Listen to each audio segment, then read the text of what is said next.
Day after day passed, and they were still on the mountains of Quindiu, struggling along its difficult pass, now buried in the depths of its forest, and now emerging into a solitary opening, rugged and strewn with rocks.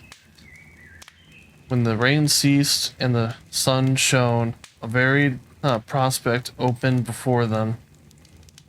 A deep but irregular valleys, tablelands of rock sloping away precipitously, barren-looking hills whose sides stumbled with trees.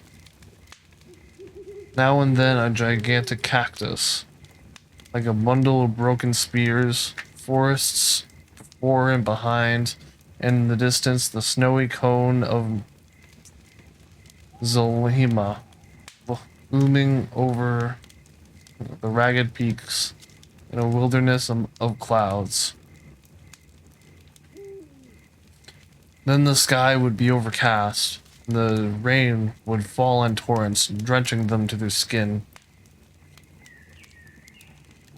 They reached Papagnan in November and rested there a while to recruit themselves. Papagnan was situated in the beautiful valley of Rio Cuaca, at the foot of the great volcanoes of Puere and Sotara. They visited these volcanoes during their stay. On astounding from Papagnan towards the top of Puere, they found at the elevation of 8,000 feet a small plain inhabited by the Indians and cultivated with great care. This delightful plain was bounded by two ravines extremely deep, on the brink of which the houses of the village of Puere were built. Water sprang out profusely from the porphyric rock. Every garden was enclosed by a hedge of euphorbums, with slender leaves and the most delicate green. Nothing could be more agreeable than the contrast of this beautiful verdure with the chain of black and arid mountains which surrounded the volcano, and which were cleft and torn asunder by earthquakes. The village of Puere was celebrated in this country for the beautiful cataracts of the Rio Poissonbio, the waters of which were acrid, and were called by the Spaniards Rio Vinegre. This small river was warm towards its source, and probably owed its origin to the daily melting of the snows and the sulfur that burned in the interior of the volcano. It formed, near the plains, 3 cataracts, the 2 uppermost of which were very striking. Humboldt stretched the second of these in the garden of an Indian, near the house of the missionary of Puere. The water which made its way through the caravan precipitated itself downward nearly 400 feet.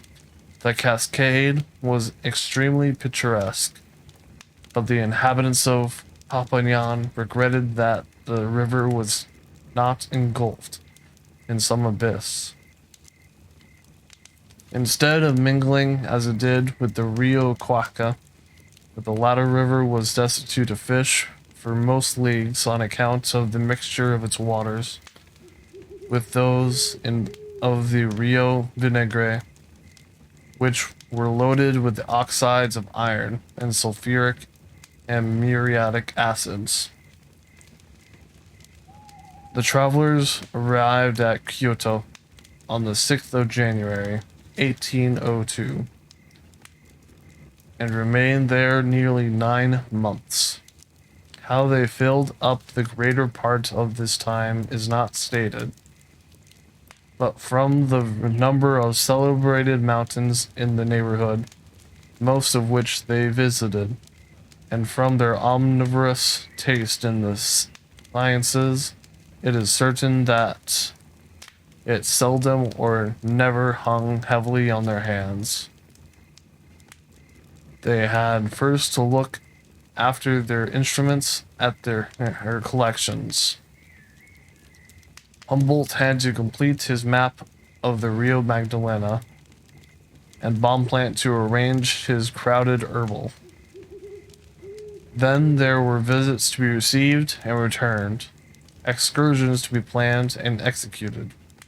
In short, 1,000 ways to make the days and the months slip away unperceived.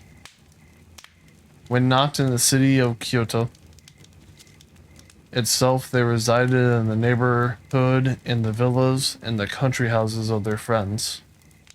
Humboldt resided at one time in the hacienda of General Aguirre at Chilo, where his portrait was painted by a Quitan artist, and where it still hangs.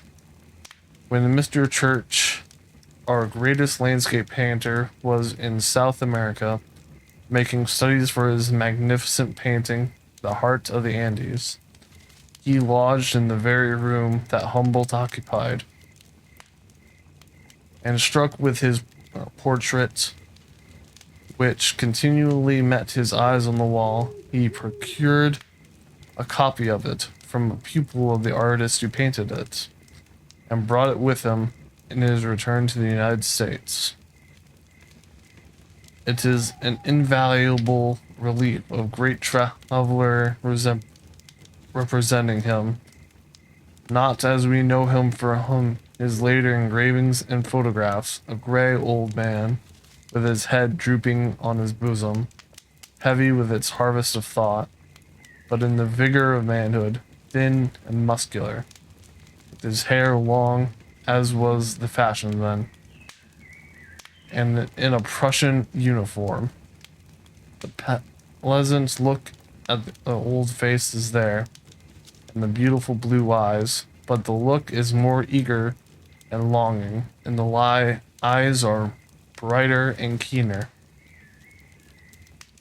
A copy of the same picture hangs in the old castle at Tegel. The months of May and June were devoted to mountains and volcanoes, which abounded in the region about Quito. Within the space of 37 leagues to the west, there was Castigua, Pinachuchua, Atazo, Corazon, Iliznia, Caraguzino, Chimborazo, Calambag. To the east, there was Guamini, Antisamana, Pasuchua, Ruminavahani, Cotopaxi, Huetaladana, Tangaraha, and Quapairu. Humboldt visited several of these mountains, but two of the grandest ones, Chimborazo and Cotopaxi, he was unable to ascend. Cotopaxi was situated 12 leagues from the city to the southeast, between the mountains of Rumanavi, the summit of which, rugged with small separate rocks, extended like a wall of enormous height, and Quantaladana, which entered the boundaries of eternal snow. Its height was 18,700 feet. The masses of Soare and huge pieces of rock, which it had in former times vomited from its fiery depths, were spread over the neighboring valleys, covering a space of several square leagues. Could they have been collected and heaped together, they would have formed a colossal mountain, as large as perhaps the Cotopaxi itself. Cotopaxi was the most dreadful mountain in the whole kingdom of Quito. During one of its eruptions in 1739, flames rose into the lurid air 3,000 feet above the brink of its crater.